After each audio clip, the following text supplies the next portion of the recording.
oftentimes I just look at Twitter and Reddit, and what I really want to see is how active are the people inside the community who are involved with this cryptocurrency or who are involved with this project.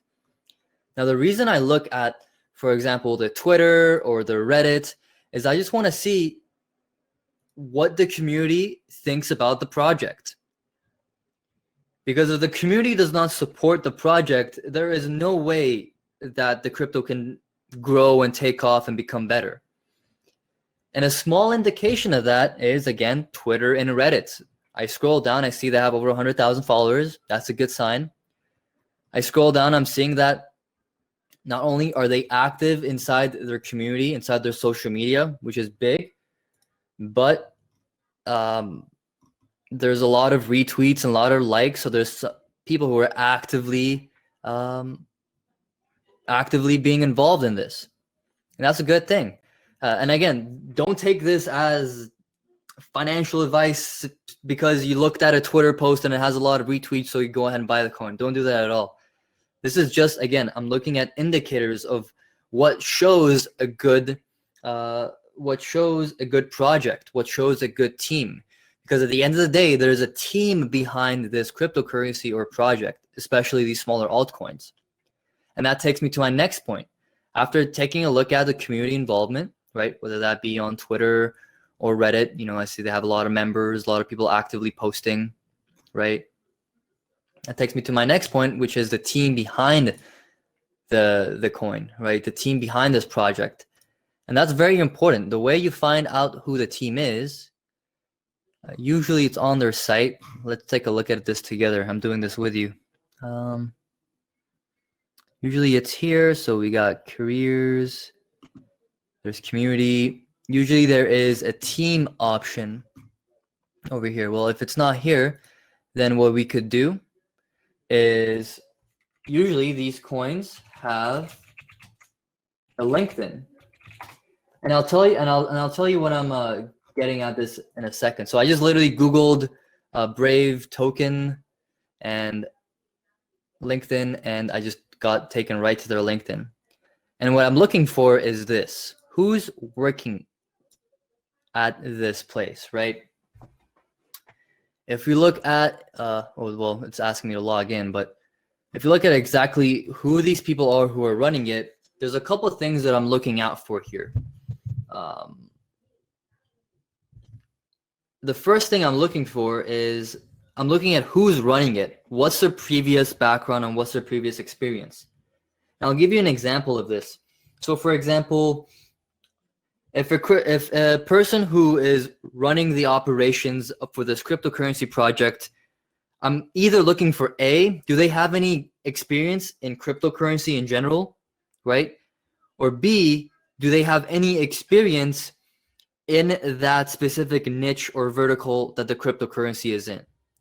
Now, what does that mean? Well, for example, I'm just going to throw a random coin out there because like for example, this coin, like, because I'm using Brave as an example here. Brave has to do with the internet. It has to do with the browser.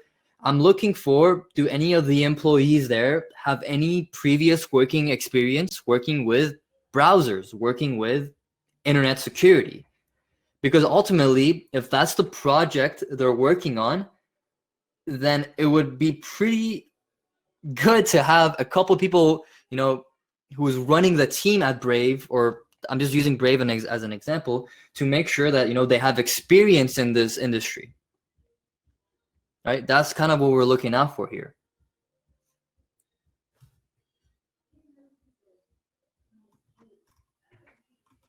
Now, there is many instances, and you can really call this out, where you can really call this out because when you start looking at a cryptocurrency project, when for example, this is not a coin, but you see the X coin. Okay, I don't know if that's a coin or not. I'm just giving an example. You look at the X coin, and the X coin has a lot of celebrity endorsements. It's saying it's a good coin, it's a good coin. But you really look at who actually created the coin.